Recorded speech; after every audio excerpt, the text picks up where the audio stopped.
વિદ્યાર્થી મિત્રો, સરસ મજાનું એકદમ સિમ્પલ અને એકદમ ઇઝી એવું ઉદાહરણ નંબર 22 આપણે અત્યારે સોલ્વ કરવા માટે જઈ રહ્યા છે. કોઈ પણ પ્રવેશનો દાખલો હોય, આ પહેલા દાખલાની અંદર આખી ટ્રીક તમારે વ્યવસ્થિત રીતે જોઈ લેવાની છે, જેથી દરેકે દરેક ક્વેશ્ચન તમે આસાનીથી જાતે કરી શકશો, એની હું તમને ગેરંટી આપું છું. કઈ રીતના મેથડ છે, કઈ રીતના સમ સોલ્વ કરવાનું છે, પહેલા શું કરવાનું છે, સેકન્ડ સ્ટેપમાં શું કરવાનું છે, કયા ખાતા ક્યારે ક્લોઝ કરવાના છે, એ બધી જ ચર્ચા આપણે અત્યારે ડિટેલમાં કરવાના છીએ.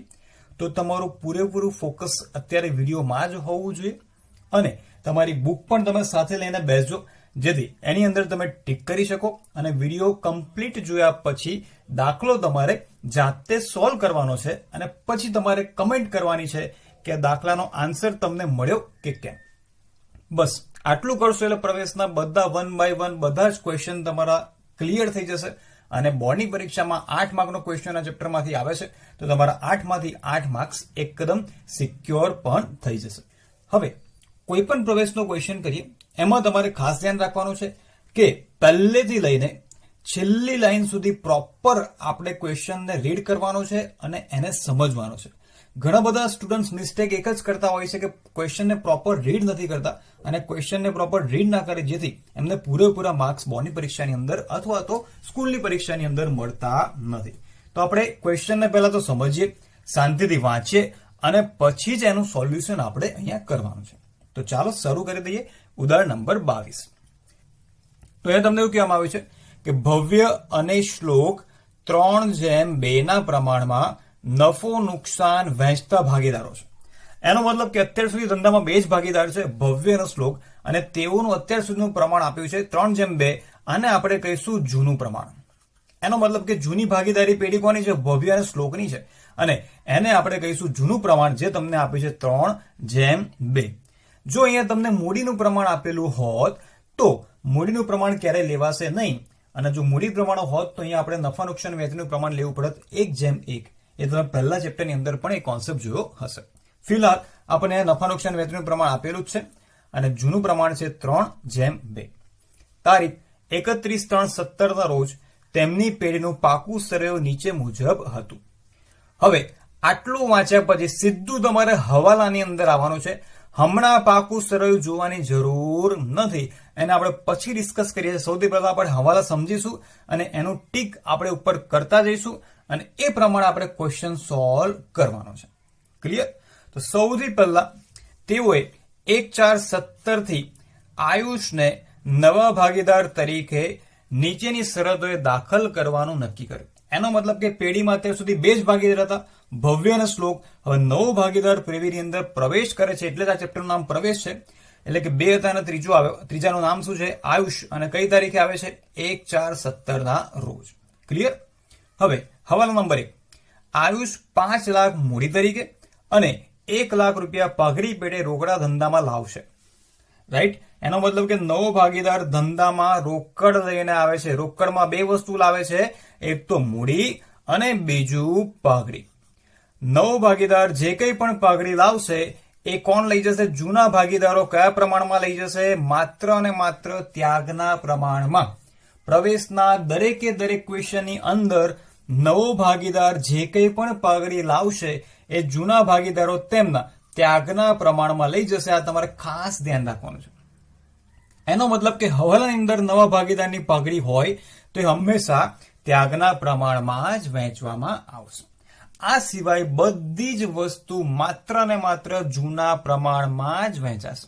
એની માટે તમે આગળનો વિડીયો ન જોયો હોય, ચોથા ચેપ્ટરનો કોન્સેપ્ટ ન સમજ્યા હોય, તો સૌથી પહેલા ચેપ્ટર નંબર 4 નો કોન્સેપ્ટ સમજી જજો. ત્યાર પછી આ વિડીયો તમે જોજો, જેથી તમારો કોન્સેપ્ટ, અનામતનો અને જે ખર્ચ છે એનો કોન્સેપ્ટ ક્લિયર થઈ જાય. ફિલહાલ નવો ભાગીદાર એટલે કે આયુષ 1 લાખ પાઘડી લાવે છે અને 5 લાખ મૂડી પેટે રોકડા ધંધામાં લાવે છે.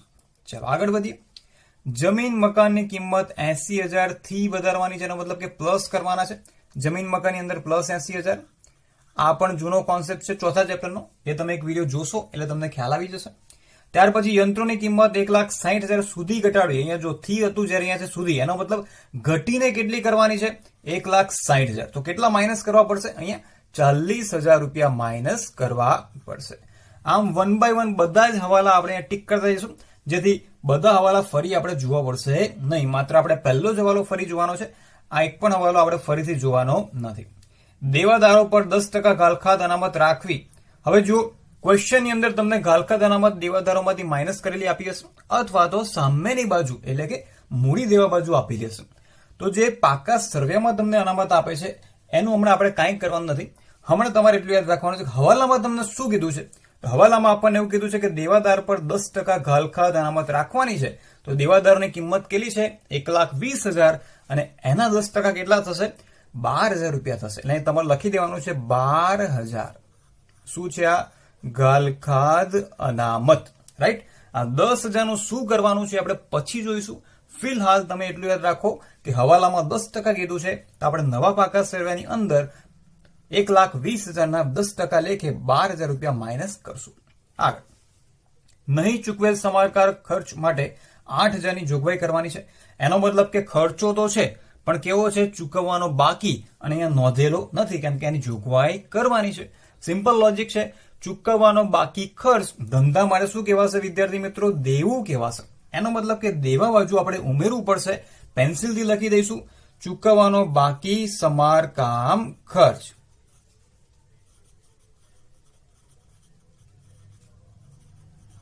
કેટલા રૂપિયા છે?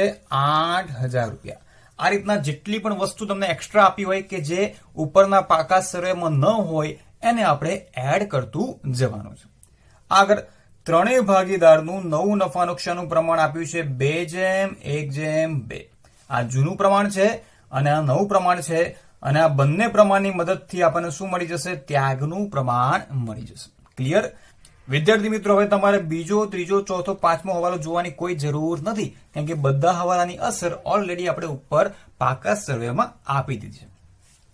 હવે ડિસ્કસ કરીશું પાકું સર્વે. સૌથી પહેલા મિલકત લેણા બાજુ તમને આપી છે પાઘડી. આ પાઘડી કેવી છે? જૂની પાઘડી છે. કેવી પાઘડી છે? જૂની પાઘડી.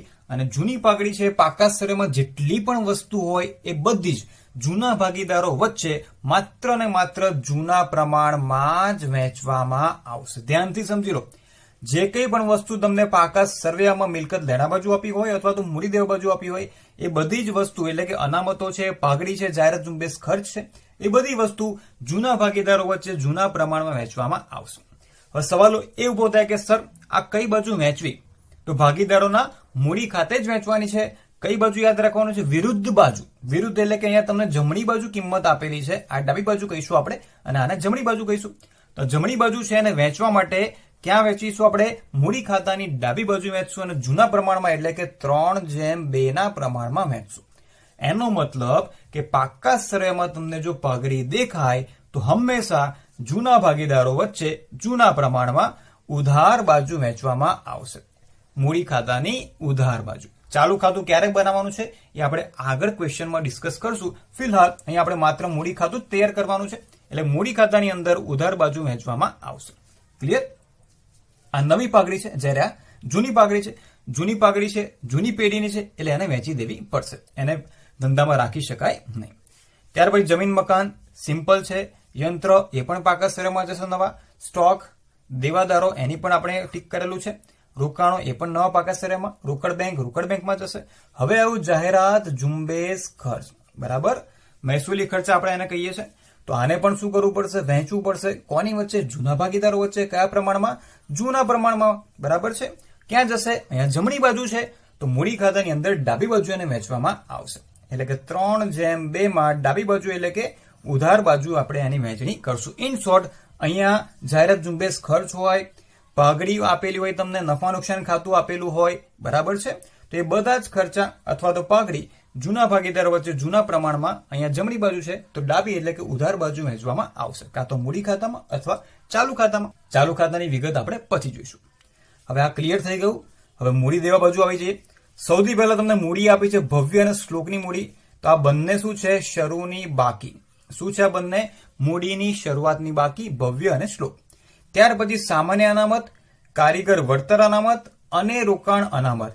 આ 3 અનામતોની શું કરવામાં આવશે? વહેંચણી કરવામાં આવશે. કઈ રીતના વહેંચીશું? ભાગીદારો વચ્ચે જ વહેંચીશું. કયા પ્રમાણમાં વહેંચીશું? તો માત્ર ને માત્ર જૂના પ્રમાણમાં, એટલે કે 3:2. કોઈ પણ પ્રકારની અનામત આપી હોય એ ભાગીદારો વચ્ચે તેમના જૂના પ્રમાણમાં વહેંચવામાં આવશે. કઈ બાજુ વહેંચવામાં આવશે? અહીંયા ડાબી બાજુ છે તો મૂડી ખાતાની અંદર જમણી, એટલે કે જમા બાજુ આ ત્રણેય અનામતની 1/1 વહેંચણી કરવામાં આવશે. ઘણા બધા ક્વેશ્ચનની અંદર કારીગર વળતર અનામતની અંદર સામે દાવો પણ હોય છે અને રોકાણ અનામતની સામે રોકાણનું નુકસાન પણ હોય છે. એ આપણે જેમ જેમ આગળ ક્વેશ્ચન આવશે એમ એને સમજીશું. ફિલહાલ આ ત્રણેય અનામતો ભાગીદારોના મૂડી ખાતે જમા બાજુ 3:2 ના પ્રમાણમાં વહેંચવામાં આવશે. ક્લિયર? અહીંયા હોય તો ઉધાર બાજુ જાય અને અહીંયા હોય તો જમા બાજુ મૂડી ખાતાની અંદર વહેંચવામાં આવશે. ત્યાર પછી લેણદારો નવા પાકા સરયામાં જશે, દેવી હુંડી એ પણ નવા પાકા સરયામાં જશે, ચૂકવવાનો બાકી સમારકામ ખર્ચ એ પણ નવા પાકા સરયામાં જશે.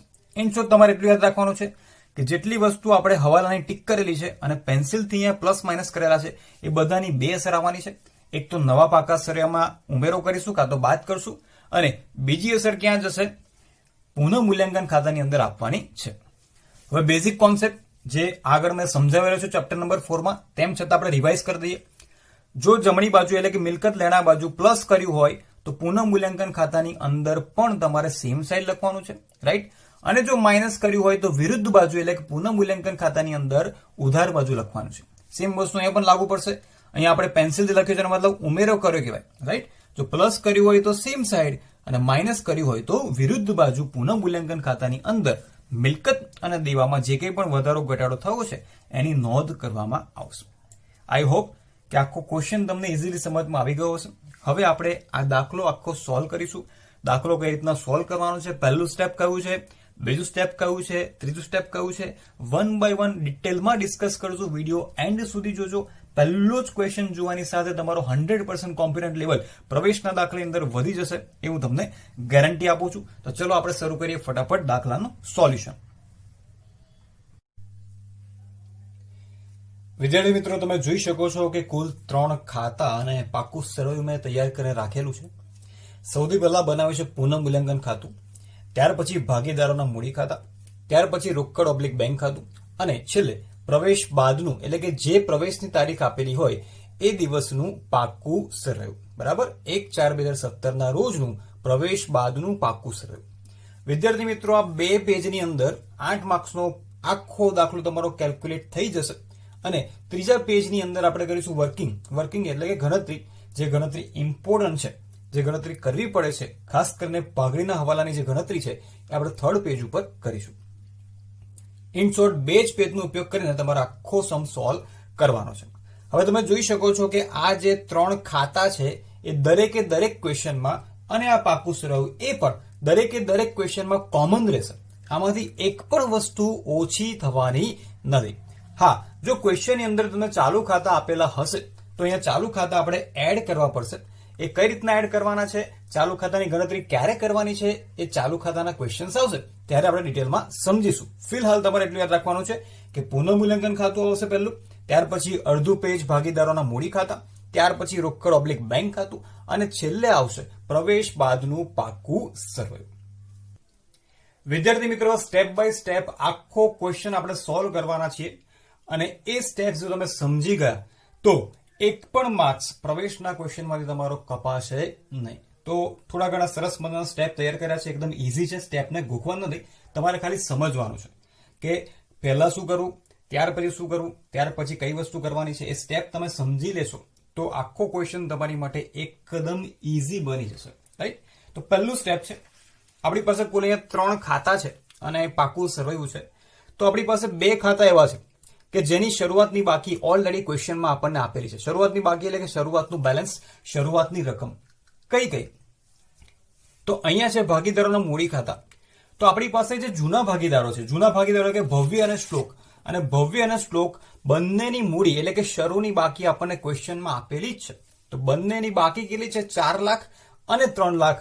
આને આપણે કહીશું બાકી આગળ લાવ્યા. તો ક્વેશ્ચન શરૂઆત કરતા પહેલા તમારે આ વસ્તુ અહીંયા મૂડી ખાતાની અંદર લખી દેવાની છે. હંમેશા મૂડી કઈ બાજુ લખાશે? જમા બાજુ જ લખવામાં આવશે. તો મૂડી ખાતાની જમા બાજુ બાકી આગળ લાવ્યા ભવ્યના ખાનામાં લખવાનું છે તમારે 4 લાખ, કેમ કે ભવ્યની મૂડી આપેલી 4 લાખ અને શ્લોકની મૂડી તમને આપેલી છે 3 લાખ. આને કહીશું આપણે મૂડીની શરૂઆતની બાકી. આયુષની બાકી આપણને ક્વેશ્ચનમાં આપેલી નથી, એટલે કે પાકા સર્વેમાં આપેલી નથી. નવો ભાગીદાર નવી મૂડી લઈને આવશે. ઇન શોર્ટ, હંમેશા જે જૂના ભાગીદારો છે એમની શરૂઆતની બાકી આ રીતના આપણે પહેલેથી જ લખી લઈશું. હવે આ શરૂઆતની બાકી કહેવાશે અને આ બાકી આગળ લઈ ગયા એનો મતલબ કહેવાશે મૂડીની આખરની બાકી. અને આ મૂડીની આખરની બાકી જે કંઈ પણ તમને મળશે એ બેલેન્સ સીધું ટ્રાન્સફર થશે પાકા સરવૈયામાં. હવે અહીંયા પણ તમે જોઈ શકો છો પાકા સરવૈયામાં અમે પહેલેથી લખી નાખ્યું છે.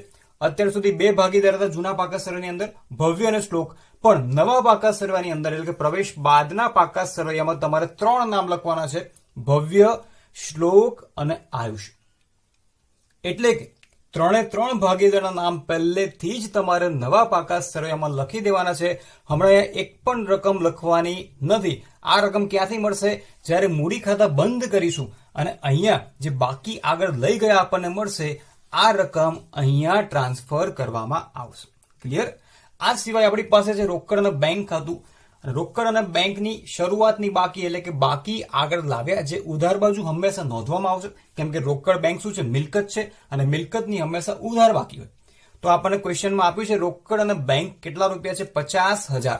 તો અહીં શરૂઆતની બાકી લખી દઈશું આપણે 50,000 રૂપિયા. ક્લિયર?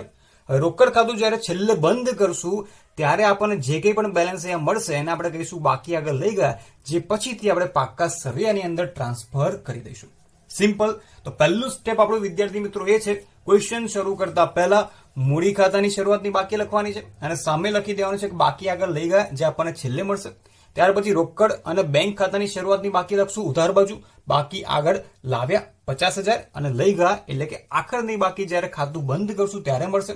અને પાકા સર્વેની અંદર એટલે કે નવા પાકા સર્વેની અંદર આપણે બેની જગ્યાએ 3 ભાગીદારના નામ લખી દેવાના છે, પણ રકમ હમણાં અહીંયા લખવાની નથી. આ રકમ ક્યાંથી લખશું? જે અહીંયા ક્લોઝિંગ બેલેન્સ એટલે કે આખરની બાકી મૂડીની મળશે એ રકમ અહીંયા ટ્રાન્સફર કરવામાં આવશે. આ રકમ અહીંયા ટ્રાન્સફર થશે અને આ જે ક્લોઝિંગ બેલેન્સ મળશે રોકડનું એ અહીંયા ટ્રાન્સફર કરવામાં આવશે. ક્લિયર? તો આ હતું તમારું પહેલું સ્ટેપ. તમે નોંધી પણ શકો છો પેનથી. તમારા ચોપડની અંદર પહેલું સ્ટેપ મૂડી ખાતાની અને રોકડ ખાતાની શરૂઆતની બાકી લખવાની અને પાકા સરવૈયાની અંદર 3 ભાગીદારના નામ આપણે અહીંયા લખવાના છે. હવે સ્ટેપ નંબર 2. ઘણા બધા વિદ્યાર્થીઓ ભૂલ કરતા હોય છે. સ્ટેપ નંબર 2 માં એ લોકો ડાયરેક્ટ દાખલો શરૂ કરી દેતા હોય છે. તો ક્યારેય દાખલો ડાયરેક્ટ શરૂ કરવાનો નથી. સ્ટેપ 2 ની અંદર જે નવો ભાગીદાર છે, નવો ભાગીદાર એટલે કે આયુષ જેટલી પણ રકમ લઈને આવ્યો છે એની અસર સેકન્ડ સ્ટેપની અંદર આપણે આપવાની છે. ધ્યાનથી સમજો વિદ્યાર્થી મિત્રો. સેકન્ડ સ્ટેપની અંદર નવો ભાગીદાર જેટલી પણ રકમ લઈને આવ્યો છે તેની અસર આપણે આપવાની છે. તો પહેલા હવાલામાં આપણને કીધું જ છે કે આયુષ 5 લાખ મૂડી પેટે અને 1 લાખ રૂપિયા પગડી પેટે રોકડા ધંધામાં લાવશે. ચોખ્ખો શબ્દ તમને આપ્યો છે, રોકડ ધંધામાં આવશે. જો ધંધાની અંદર રોકડ આવે તો રોકડ ખાતાની અંદર સૌથી પહેલા ઉધાર બાજુ એની નોંધ આપણે કરવાની છે. તો તમે જોઈ શકો છો કે ધંધાની અંદર 2 રકમ આવે છે રોકડામાં, એક તો 5 લાખ અને બીજી 1 લાખ આવે તો ઉધાર થાય. રોકડ ખાતાની ઉધાર બાજુ સૌથી પહેલા આપણે અમાઉન્ટ લખીશું. અમાઉન્ટ કેટલી આવશે? અહીંયા 5 લાખ અને 1 લાખ, કેમ કે બંને રકમ ધંધાની અંદર રોકડ સ્વરૂપમાં આવે છે અને એકાઉન્ટના ગોલ્ડન રૂલ પ્રમાણે રોકડ ધંધામાં આવે તો ઉધાર બાજુ એની નોંધ કરવામાં આવશે. દરેક ક્વેશ્ચનની અંદર આ વસ્તુ કોમન રહેવાની છે, એટલે તમારે ફિક્સ દિમાગમાં કરી દેવાનું છે કે નવો ભાગીદાર જે કંઈ પણ મૂડી લાવશે એની પહેલી અસર ક્યાં જશે? રોકડ ખાતાની અંદર ઉધાર બાજુ જશે. હવે સિમ્પલ તમારે ખાલી આગળ વિગતમાં લખવાનું છે. આ 5 લાખ શું છે? તો એ આયુષની મૂડી છે. તો સામે શું લખશું? આયુષના મૂડી ખાતે.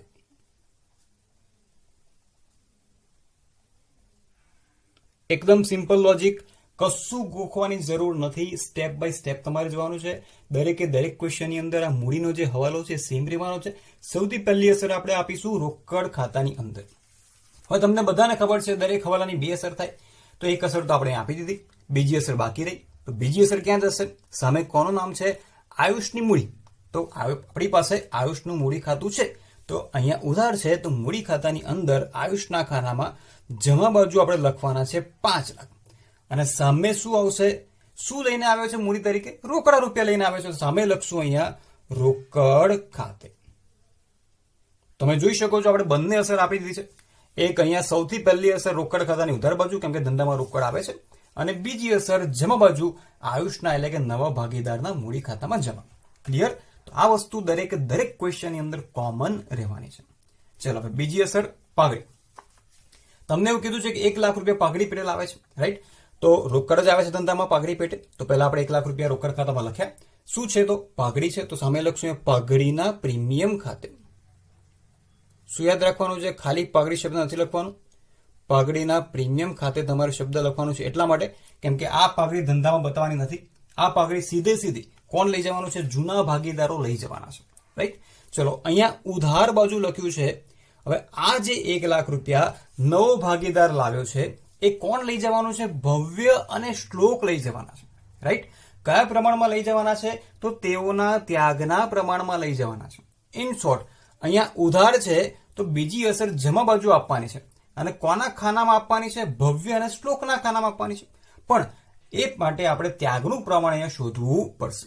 અહીંયા આપણે લખી દઈએ છીએ પાઘડીના પ્રીમિયમ ખાતે. એક્ઝામમાં તમારે શોર્ટમાં લખવાનું નથી, અહીંયા જગ્યા ઓછી હોવાથી હું શોર્ટમાં લખી રહ્યો છું. પણ સ્કૂલની એક્ઝામ હોય કે બોર્ડની પરીક્ષા હોય, તમારે ફૂલ ફોર્મમાં બધી જ વસ્તુ ડિટેલમાં લખવાની છે. ઇન શોર્ટ જેવી મૂડીની અસર અહીંયા ઉધાર બાજુ આપી, અહીંયા જમા બાજુ આપી, એ જ રીતના પાઘડીનું પ્રીમિયમ છે એટલે પાઘડીની જે કઈ રકમ છે એ જે રોકડમાં લાવ્યો છે એને જૂના ભાગીદારો વચ્ચે ત્યાગના પ્રમાણમાં વહેંચવામાં આવશે.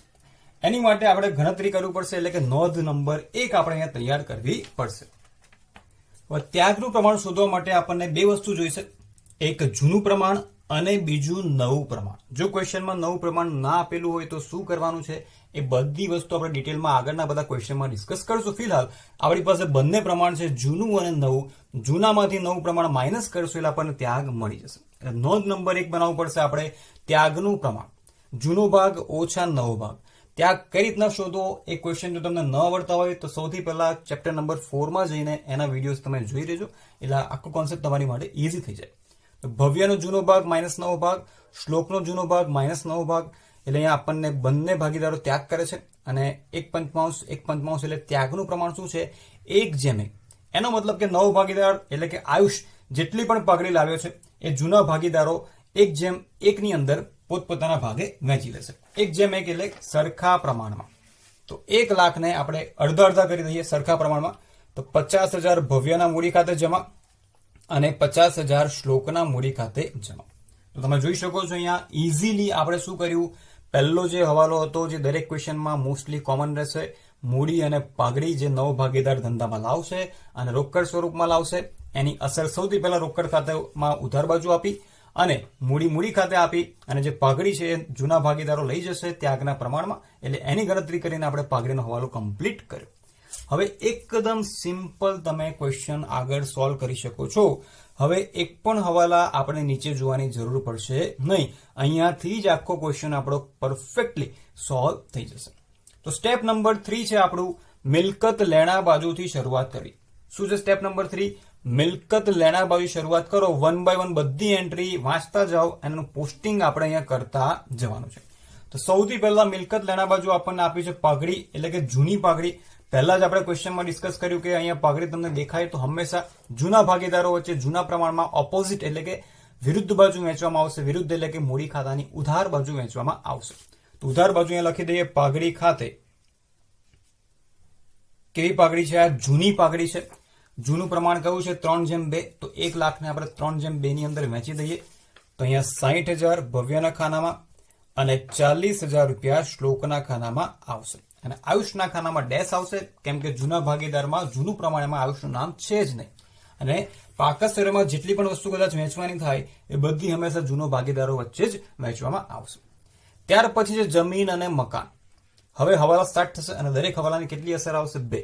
તો જમીન મકાન આપણને ખબર છે પાકા સરેમાં જ જવાનું છે, કેમ કે મિલકત છે, બીજે ક્યાંય જવાનું નથી. તો સૌથી પહેલા લખી દો, પહેલી અસર જશે પાકા સરવૈયાની અંદર જમીન મકાન.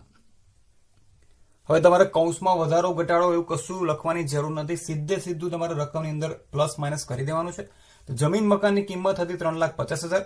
પુનઃમૂલ્યાંકન થવાને કારણે 80,000 રૂપિયામાં વધારો થયો, તો 3,50,000 વત્તા 80,000 એટલે નવી કિંમત આપણને મળી ગઈ 4,30,000. ક્લિયર? જો પ્લસ હોય તો જૂની કિંમતમાં પ્લસ કરીને લખશું અને માઇનસ હોય તો માઇનસ કરીને લખશું. હવે સિમ્પલ લોજિક અને ટ્રીક. જમીન એટલે કે મિલકત કહેવાય. એની અંદર વધારો થયો એટલે આપણી માટે ફાયદો હોય તો પુનઃ મૂલ્યાંકનમાં જમા બાજુ લખવાનું. અને એવું જો તમને યાદ ન રહે તો પ્લસ હોય તો સેમ સાઈડ લખવાનું પુનઃ મૂલ્યાંકન ખાતામાં, એવું તમારે યાદ રાખવાનું છે. તો અહીંયા આપણે પ્લસ કર્યું છે રાઈટ સાઈડમાં, તો પુનઃ મૂલ્યાંકન ખાતાની અંદર પણ રાઈટ એટલે કે જમા બાજુ નોંધવામાં આવશે. તો પુનઃ મૂલ્યાંકન ખાતામાં જમા બાજુ જમીન મકાન ખાતે કેટલા રૂપિયાનો વધારો થયો છે? 80,000. હંમેશા પુનઃ મૂલ્યાંકન ખાતાની અંદર જે વધારો ઘટાડો થયો હશે એ જ રકમ નોંધવામાં આવશે. ના એમાં 350 નોંધાય, ના 4,30,000 નોંધાય. માત્ર ને માત્ર પેન્સિલથી આપણે જે લખ્યું છે એ જ રકમ પુનઃ મૂલ્યાંકન ખાતાની અંદર લખવામાં આવશે. ત્યાર પછી જે યંત્રો સૌથી પહેલા ક્યાં જશે? પાક્કા સરવૈયામાં. યંત્રો પહેલા હતા 2 લાખના, એમાંથી 40,000 રૂપિયા આપણે માઇનસ કરવાના છે. 1 મિનિટ ભૂલથી મેં ઓછું લખ્યું છે, જે આપણે ઉમેરી દઈએ છીએ. તો 2 લાખમાંથી 40,000 રૂપિયા ગયા તો યંત્રની કિંમત આવશે 1,60,000 રૂપિયા. સીધું બહારના ખાનામાં લખવાનું છે, અંદર પ્લસ માઇનસ બતાવવાની જરૂર નથી. હવે તમે જોઈ શકો છો કે મિલકતની કિંમતમાં ઘટાડો થયો તો આપણી માટે શું કહેવાય? નુકસાન એટલે પુનઃ મૂલ્યાંકન ખાતાની ઉધાર બાજુ નોંધવામાં આવશે. તો ઉધાર બાજુ લખશું અહીંયા યંત્રો ખાતે કેટલા રૂપિયાનો ઘટાડો થયો છે? 40,000 રૂપિયાનો અહીંયા ઘટાડો થયો છે. આગળ સ્ટોકની કિંમત છે 1,80,000. ના પ્લસ છે ના માઇનસ છે. એઝ ઇટ ઇઝ જેમ છે તેમ પાકા સરયમાં આપણે લખી દઈશું. સ્ટોક 1,80,000. આની કોઈ પણ બીજી અસર આવશે નહીં, કેમ કે કોઈ હવાલો નથી, એટલે એક જ અસર સીધી પાકા સરયમાં લખવાની છે. હવે આવું મોસ્ટ ઇમ્પોર્ટન્ટ દેવાદારો. તો સૌથી પહેલા દેવાદારોની રકમ લખી દઈએ 1,20,000 માઇનસ. હવે હંમેશા જ્યારે દેવાદારો આપણે લખીએ ત્યારે જૂની ગાલખાત અનામત હમણાં નથી જોવાની. જે હવાલામાં આપણને આપેલી છે રકમ એ સૌથી પહેલા અહીંયા પાક્કા સરયમાં માઇનસ કરો. નવા પાકા સરયમાં નવી રકમ માઇનસ કરવાની, એટલું તમારે યાદ રાખવાનું છે. તો અહીંયા લખી દઈએ માઇનસ ગાલખાત અનામત 10% એટલે કે 12,000 રૂપિયા. એટલે બહારના ખાનામાં જશે 1,08,000 રૂપિયા. હવે આપણે ચેક કરવાનું છે. અહીંયા તમારે એકદમ સિમ્પલ ટ્રીક તમને આપવા જઈ રહ્યો છું. હંમેશા તમારે એક વસ્તુ કરવાની છે, જૂનીમાંથી નવી માઇનસ કરવાની છે. શું યાદ રાખવાનું છે? જૂની કિંમતમાંથી નવી કિંમત માઇનસ કરવાની છે. જૂની કિંમત છે 10,000, નવી કિંમત છે 12,000. 10,000 ઓછા 12,000 એટલે આન્સર શું આવશે? -2,000 એટલે કે ઓછા 2,000. જો માઇનસમાં આન્સર આવે છે તો પુનઃ મૂલ્યાંકન ખાતાની ઉધાર બાજુ આપણે એની નોંધ કરશું, અને જો પ્લસમાં આન્સર આવે છે તો સેમ એટલે કે પુનઃ મૂલ્યાંકન ખાતાની જમા બાજુ નોંધ કરવામાં આવશે. ફરી રિપીટ કરું છું, જૂની કિંમતમાંથી નવી કિંમત બાદ કરશું, અને જો માઇનસમાં આન્સર આવે તો પુનઃ મૂલ્યાંકન ખાતામાં ઉધાર, અને જો પ્લસમાં આવે તો પુનઃ મૂલ્યાંકન ખાતામાં જમા બાજુ નોંધવામાં આવશે. બસ આખો કોન્સેપ્ટ અહીંયા તમારો ક્લિયર થઈ જશે. કશું ગોખણ પટ્ટી કરવાની કોઈ જરૂર નથી. સિમ્પલ. સૌથી પહેલા નવી કિંમત અહીંયા માઇનસ કરી દો. અહીંયા જૂની કિંમત ક્યારેય ધ્યાનમાં લેવાની જ નથી. પણ જ્યારે આપણે પુનઃ મૂલ્યાંકન ખાતાની અંદર અસર આપીએ ત્યારે જૂનીમાંથી નવી કિંમત માઇનસ કરો. રાઈટ? જો માઇનસમાં આન્સર આવે તો ઉધાર બાજુ, પ્લસમાં આન્સર આવે તો જમા બાજુ. ઓકે, તો 10,000 માઇનસ 12,000 એટલે -2,000. તો ઉધાર બાજુ આપણે અહીંયા નોંધીશું. કેટલા રૂપિયા નોંધીશું? જેટલો આપણો આન્સર મળ્યો છે તે 2,000 રૂપિયા. અને સામે લખી દઈશું ગાલખાત અનામત ખાતે. ક્લિયર વિદ્યાર્થી મિત્રો? માઇનસમાં આન્સર આવે તો ઉધાર બાજુ તમારે નોંધવાનું છે, અને પ્લસમાં આન્સર આવે તો જમા બાજુ નોંધવાનું છે. જૂનીમાંથી નવી કિંમત હંમેશા માઇનસ કરશું. દરેક ક્વેશ્ચનની અંદર આ કોન્સેપ્ટ તમારો ટોટલી સેમ રહેશે. આગળ રોકાણો 20,000, જેમાં કોઈ ચેન્જ નથી. પાકા સરયમાં એઝ ઇટ ઇઝ. કિંમતમાં ના વધારો કરવાનો છે કે ના ઘટાડો કરવાનો છે. ત્યાર પછી રોકડ અને બેંક, જે ઓલરેડી શરૂઆતની બાકી આપણે લખેલી છે. રાઈટ? અને આખરની જે બાકી આવશે એની નોંધ અહીંયા લખવામાં આવશે. એટલે અહીંયા કરી દઉં છું રોકડ અને બેંક. જ્યારે ખાતું બંધ કરીશું અહીંયા જે ડિફરન્સ મળશે, જે રકમ મળશે એ આપણે અહીંયા નોંધીશું. ફિલહાલ અહીંયા કશું તમારે લખવાનું નથી, કેમ કે રોકડનું બેલેન્સ આપણે ઓલરેડી રોકડ ખાતાની અંદર લખેલું છે. ત્યાર પછી આવ્યું જાહેરાત ઝુંબેશ ખર્ચ. પહેલા જ આપણે ક્વેશ્ચનમાં ડિસ્કસ કર્યું કે જાહેરાત ઝુંબેશ ખર્ચ હંમેશા શું કરવામાં આવશે? વહેંચવામાં આવશે. જૂના ભાગીદારો વચ્ચે જૂના પ્રમાણમાં વિરુદ્ધ એટલે કે ઉધાર બાજુ. અહીંયા લખી દઈએ આપણે જાહેરાત ઝુંબેશ ખર્ચ.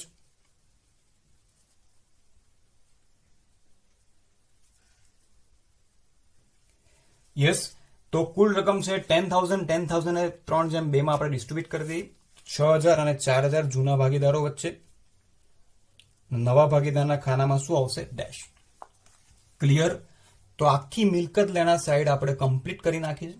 હવે આપણે જે મૂડી દેવા બાજુ, તો સૌથી પહેલા જે ભવ્ય અને શ્લોકની મૂડી જેની અસર ઓલરેડી પહેલા સ્ટેપની અંદર આપણે આપી છે, હવે ફરીથી લખવાની જરૂર નથી. ત્યાર પછી આપણી પાસે 3 અનામત છે. સામાન્ય અનામત, કારીગર વળતર અનામત અને રોકાણ અનામત. આ ત્રણેય અનામતો 1 by 1 બંને ભાગીદારો વચ્ચે 3:2 ની પ્રમાણમાં વહેંચવાનું છે. અને આ ડાબી બાજુ છે, તો વહેંચવા જઈએ તો આપણે જમણી બાજુ અને મૂડી ખાતાની અંદર જમા બાજુ વહેંચવામાં આવશે. તો સૌથી પહેલા સામાન્ય અનામત. તમારે ફૂલ ફોર્મ લખવાનું છે, શોર્ટ ફોર્મનો ઉપયોગ ક્યારેય કરવાનો નથી. સામાન્ય અનામતની વેલ્યુ છે 90,000, એને આપણે 3:2 માં વહેંચી દઈએ. તો ભવ્યના ખાનામાં જશે 54,000 અને શ્લોકના ખાનામાં 36,000 અને અહીંયા આવશે ડેશ. ક્લિયર? જે ખાનામાં રકમ આપણે નથી લખતા એ ખાનામાં તમારે ડેશ કરવાનું ભૂલવાનું નથી. બીજી અનામત આપણી પાસે છે કારીગર વળતર અનામત 20,000, એને પણ 3:2 માં વહેંચી દઈએ. કારીગર વળતર અનામત. તમને આ વહેંચણી કઈ રીતના કરવી, 3:2 માં પરિવર્તન કઈ રીતના કરવું એ તમને ન આવડતું હોય તેની મારે પહેલું જ ચેપ્ટર જોજો, એમાં મેં તમને શીખવાડ્યું છે કે 20,000 ને 3:2 ની અંદર કઈ રીતના વહેંચવા. ક્લિયર? તો ભવ્યના ખાનામાં 12,000 અને શ્લોકના ખાનામાં 8,000. ત્યાર પછીની અનામત છે આપણી પાસે રોકાણ અનામત 10,000, એને પણ વહેંચી દઈએ 3:2 માં, એટલે કે 6,000 અને 4,000. હવે તમે જોઈ શકો છો કે ત્રણેય અનામતની અસર આપણે 1 by 1 આપી દીધી છે, રાઈટ? હવે આવ્યું લેણદારો. લેણદારો ક્યાં જાય? જ્યાં છે ત્યાં જ, એટલે કે મૂડી દેવા બાજુ જેને લખવાનું છે પાકા સરવૈયામાં. રકમ છે 1,40,000, ના પ્લસ છે એની અંદર કે ના માઇનસ છે. ત્યાર પછી દેવી હુંડી. દેવી હુંડી પણ એઝ ઇટ ઇઝ, એમાં કોઈ પણ પ્રકારનો ચેન્જ નથી, તો 60,000 લખી દઈશું આપણે. મૂડી દેવા બાજુ જ્યાં છે ત્યાં જ as it is copy paste કરવાનું છે. ત્યાર પછી હવે ચૂકવવાનો બાકી સમારકામ ખર્ચ, જે ક્યાં હતો? આપણને હવાલાની અંદર આપ્યો હતો અને હવાલાની હંમેશા 2 અસર. તો પહેલી અસર આપણે આપી દઈએ મૂડી દેવા બાજુ, ચૂકવવાનો બાકી સમારકામ ખર્ચ 8,000 રૂપિયા. હવે આપણે આપવાની છે આની બીજી અસર. તો બીજી અસર ક્યાં જશે? તમે જોઈ શકો છો કે આપણે દેવું છે આપણી માટે, દેવું એટલે કે નુકસાન છે. નુકસાન હંમેશા ક્યાં નોંધવામાં આવશે? ઉધાર બાજુ નોંધવામાં આવશે, રાઈટ? ખર્ચ એટલે કે નુકસાન. અને એમ તમને ખબર ન પડે તો આપણે મૂડી દેવા બાજુ પ્લસ કર્યું છે અને પ્લસ કર્યું હોય તો સેમ સાઈડ નોંધવામાં આવશે.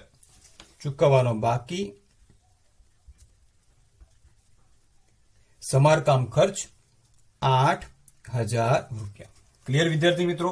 હવે તમે જોઈ શકો છો કે મિલકત લેણા બાજુ પણ કમ્પ્લીટ થઈ ગઈ, મૂડી દેવા બાજુ પણ કમ્પ્લીટ થઈ ગઈ, એક પણ હવાલો પણ આપણો બાકી નથી. હવે સિમ્પલી છેલ્લું સ્ટેપ આપણું 1 by 1 બધા ખાતા આપણે અહીંયા બંધ કરવાના છે અને જે બેલેન્સ આવે 1 by 1 આપણે ટ્રાન્સફર કરીશું અને છેલ્લે પાકું સરળ બંધ કરીશું. વિડીયોના અંતે હું તમને હોમવર્ક આપવાનો છે. હોમવર્કનો સમ પણ આપણે ડિસ્કસ કરવાના છીએ, તો વિડીયોને એન્ડ સુધી જોજો, જેથી હોમવર્ક પણ તમે આવો સેમ ક્વેશ્ચન છે જાતે તમે કરશો એટલે બંને ક્વેશ્ચન સોલ્વ કરે તમારા ફૂલ 8 માંથી 8 માર્ક્સ સિક્યોર થઈ જશે. તો સૌથી પહેલા બંધ કરીશું આપણે પુનઃ મૂલ્યાંકન ખાતું. બંને બાજુનો સરવાળો કરી જોઈએ. કઈ બાજુનો સરવાળો વધારે છે? તો જમા બાજુનો સરવાળો વધારે થશે અને કેટલા રૂપિયા થશે? 80,000 રૂપિયા. હવે આપણે કાઢવાનો છે ખાલી ડિફરન્સ. બંને બાજુ આપણે 80,000 લખી દઈએ. 80,000 માંથી ઉપરની ત્રણેય રકમ માઇનસ કરીશું તો અહીંયા આપણને ડિફરન્સ મળશે 30,000. જો ઉધાર બાજુ ડિફરન્સ આવે તેને નફો કહેવાય અને જમા બાજુ ડિફરન્સ આવે તેનો ખોટ કહેવામાં આવશે. હવે આ જે નફો છે કોને મળવાનો છે? ભાગીદારોને મળવાનો છે, પણ કયા? માત્ર ને માત્ર જૂના ભાગીદારોને જ. એટલે આપણે લખી દઈશું ભાગીદારોના મૂડી ખાતે.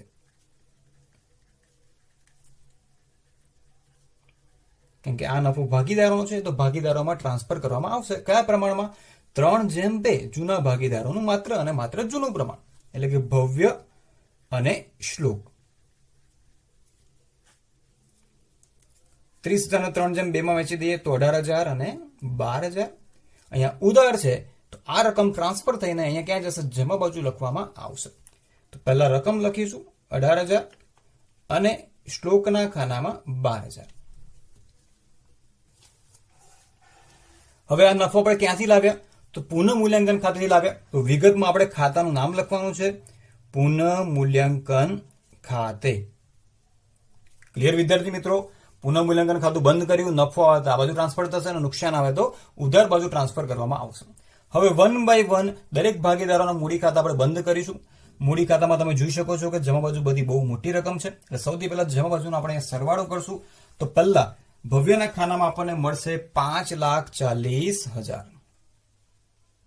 એટલે અહીંયા પણ લખી દઈશું આપણે 5,40,000 અને આ ડિફરન્સ આપણને મળશે 5,40,000 માંથી બંને રકમ આપણે માઇનસ કરીએ તો ડિફરન્સ મળશે 4,74,000. ક્લિયર વિદ્યાર્થી મિત્રો? ત્યાર પછી શ્લોકનું ખાનું બંધ કરી દઈએ અને જમા બાજુનો શ્લોકનો સરવાળો થાય છે 4,10,000. સરવાળો તમારે કેલ્ક્યુલેટરમાં 2 વખત કરવાનો, જેથી કોઈ પણ પ્રકારની ભૂલ ચાલુ ક્વેશ્ચનમાં થાય નહીં. અને અહીંયા આપણને શ્લોકનો ડિફરન્સ મળવાનો છે 3,66,000. ડિફરન્સ એટલે કે 4,10 માંથી બંને રકમ માઇનસ કરી જે વધ્યું એને કહેવાય ડિફરન્સ. હવે આયુષનો સરવાળો કરીએ તો આયુષનો જમા બાજુનો સરવાળો થવાનો છે 5 લાખ અને અહીંયા પણ લખી દઈશું આપણે 5 લાખ. અને હવે આયુષનો ડિફરન્સ એટલે 5 લાખમાંથી ઉપરની બધી રકમ માઇનસ કરો, ઉપર તો કાંઈ છે જ નહીં, એનો મતલબ 0 છે. તો 5 લાખ ઓછા 0 તો ડિફરન્સ કેટલો આવશે? અહીંયા 5 લાખ જ આવશે.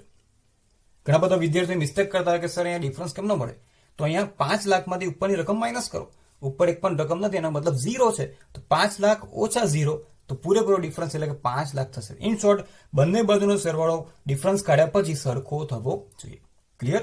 હવે પહેલા મેં તમને વાત કરી એમ આ ત્રણેય રકમને શું કહેવાશે? આખરની બાકી, અને આ આખરની બાકી પાકા સરવાળાની અંદર ટ્રાન્સફર કરવામાં આવશે. તો સૌથી પહેલા ભવ્યની આખરની મૂડી 4,74,000. ત્યાર પછી શ્લોકની આખરની મૂડી એટલે કે 3,66,000 અને છેલ્લે આયુષની આખરની મૂડી એટલે કે 5 લાખ રૂપિયા. ક્લિયર વિદ્યાર્થી મિત્રો? આ ત્રણેયનો સરવાળો કરી દઈએ અને બહારના ખાનામાં ટ્રાન્સફર કરીએ 13,40,000. છેલ્લું ખાતું આપણું બાકી છે રોકડ અને બેંક ખાતું, તો એનો પણ સરવાળો કરી દઈએ. 5 + 1 6,50,000. અહીંયા પણ 6,50,000. જમા બાજુ એક પણ રકમ નથી, એનો મતલબ 0. તો 650 ઓછા 0 તો આપણને ડિફરન્સ કેટલો મળવાનો છે? અહીંયા 6,50,000 રૂપિયાનો અહીંયા ડિફરન્સ આપણને મળશે. ક્લિયર?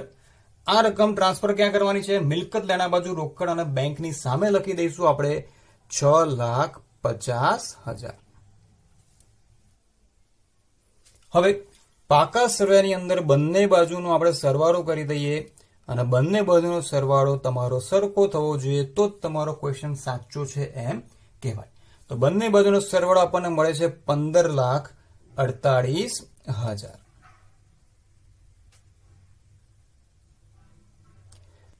તો અહીંયા આપણો આખો ક્વેશ્ચન કમ્પ્લીટ થવો. સ્ટેપ બાય સ્ટેપ તમારે ક્વેશ્ચન કરવાનો છે, એક પણ સ્ટેપ વચ્ચે મિસ થવું જોઈએ નહીં. હવે ફટાફટ આપણે હોમવર્કની વાત કરી લઈએ. હોમવર્કમાં સેમ ક્વેશ્ચન છે જે તમારે જાતે સોલ્વ કરવાનો છે. હોમવર્કનો ક્વેશ્ચન નંબર 8 છે, સ્વાધ્યાયનો દાખલા નંબર 8. આભા અને બીના, જેમનું જૂનું પ્રમાણ આપ્યું છે, નવો ભાગીદાર છે ઋષિલ, બરાબર, એ 1 લાખ મૂડી અને 24,000 પાઘડી પેડેલા આવે છે. ત્યાર પછી જમીન મકાનની કિંમત છે, નવું પ્રમાણ આપ્યું છે, બધી વસ્તુ બેઠી તમને આપેલી છે અને એ પ્રમાણે જેવો આગળનો ક્વેશ્ચન કર્યો એ જ રીતના આ સેમ ટુ સેમ ક્વેશ્ચન તમારે જાતે કમ્પ્લીટ કરવાનો છે. એટલે આખો કોન્સેપ્ટ આ તમારો ક્લિયર અહીંયા થઈ જશે. તો વિડીયો તમને કેવો લાગે કમેન્ટ કરીને મને ચોક્કસથી જણાવજો. ફરી મળીશું નવા વિડીયોમાં, ત્યાં સુધી આવજો.